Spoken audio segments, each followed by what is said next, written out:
Carl Barks and Floyd Gottfredsson met on December of 1982 and again on the occasion of Mickey Mouse's 55th birthday in the fall of 1983 in Burbank, California, to record an historic interview where they exchanged thoughts on their respective careers.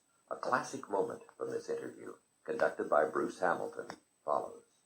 I want you each to name the two stories that you did that you personally liked best. I don't really know, but I'd have trouble picking two out of three of them. They would be Island in the Sky, Blackguard Castle, and The Fan of Blood. Yeah. I think your reactions are would pretty much agree with collectors. Their reactions are about the same. Yeah, I think so. If you were to pick one, which one would it be of the three? Probably Island in the Sky. Had more fun with it. I wouldn't say it was the best one. Although it got the highest praise. Ray Bradbury said that he read that was back in 1932, and he said he couldn't believe the knowledge we had of atomic power at that time. We had no knowledge at all, but we just faked it all. For that reason, he wanted to meet me later on, and I almost met him for a lunch one time, but I had something else to do and couldn't do it, and I missed the chance. Well, maybe one of these times we can set up a little meeting where all of us can have lunch. Yes, that would be great. Carl? Well, You did about 500 stories. You want to pick out about two or three? the one that I like best now after all these years and looking back over the whole chain of them that I did was Island in the Sky. Now I did one, you know. You can't have that one. It's in the Uncle Scrooge book. Oh, it is, huh? Yeah. Well, I'll be darned. Where Uncle Scrooge and the duck go up to the asteroid to find an asteroid where he could I'll be store darned. his money. There's two asteroids, one with all this fruit and vegetables on it, and the other one a barren rock. And there's a poor little tribe of little pygmy Indians that live on this barren rock. The only food they have is the eggs from the birds that come over from the fruitful island, or the fruitful asteroid, to lay their eggs on this barren one.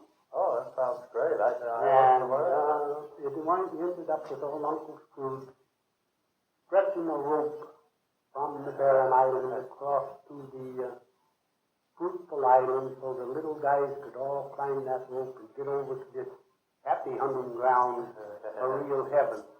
At the risk of his own life and at the risk of the duck's life, and he just barely made it back to Space Wheel 5, where he had to pay, I think, $5,000 a pint for regular rocket fuel. It really broke his heart.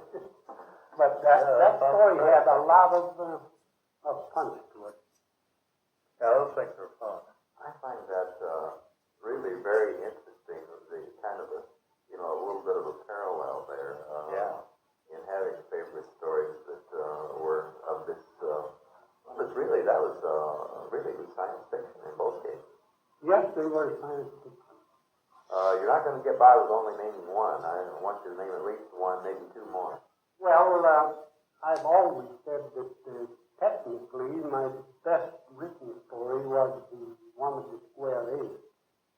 That's the lost of the Andes. Yeah, that had a gag just about every page. Very well constructed story. And it had a kind of a little pathetic ending, little twist of the heartstrings. Well, I can't resist asking you to name one more. As long as you're at it. The first one was a real surprise, and the second one was no surprise. You have one that's a third one that may or may not be a surprise?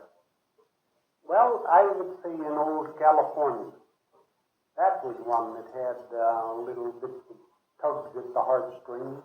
It should be noted that the 1932 date referred to by Floyd Gottfredsson was really 1937.